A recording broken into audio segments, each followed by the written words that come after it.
Hey folks, Jim Handy here.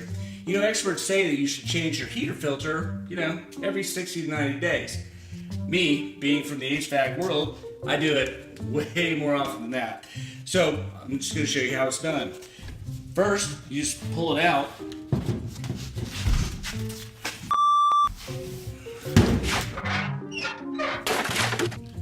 Remove the filter. It's really easy. It just comes right out.